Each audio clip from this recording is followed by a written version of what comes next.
Eric, ano lang maiksing ano lang po komento na sa confidential fund kasi mainit sa mga... Pag may reklamo sila sa confidential fund, including itong kamatayan party list ng CPP, they produce evidence. They go to COA and make COA join them, kasi congressman din sila, and file cases.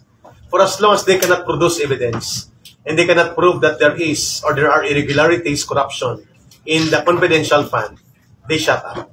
Number two, the confidential fund, sabi ni Vice President Sara Duterte, and even the President himself, sinasabi niya, let Congress decide it. If Congress will not give it, so walang magagawa. Pero kung aprobahan nila, di aprobahan. Yun ang pangalawa. Ang pangatlo kong punto, inaatake nila ang confidential fund para i-connect doon sa pagnanakaw ng pondo. But it's a different thing when you accuse na wala kang pruweba, ang tawag dyan, marites. Pag may pruweba ka, go to court. At hindi totoo na walang audit ang confidential fund. Ang confidential fund ino-audit ng dalawa.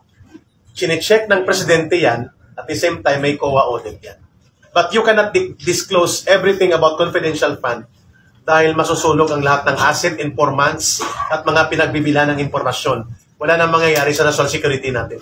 Kalokohan yun. Nakatutok sila kasi kay Vice President Sara. Exactly.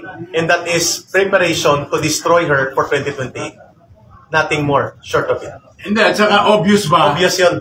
Intelligence fund. Alam nila na yung pondo na yun ay nakalaan laban sa kanila. Laban sa kanila. Tama. Ganun ka simple. Ganun Pero sagutin ko ulit yung sinabi mo. Maaga ang pangangampanya sa Pilipinas. That's the reason na pinapainit. 2028. Ayaw ng CPP, NPA, NDF at mga kaalyado nila na mga dilawan na politiko at mga organisasyon at grupo na kasabwat nila na may isa pang Duterte na uupo sa 2028. Yun naman yun ang totoo dyan. Bakit nila ginagamit ang issue? Takot sila eh. But it will still be the people who will be the judge. Hindi sila. Maraming salamat. Salamat kay Eric.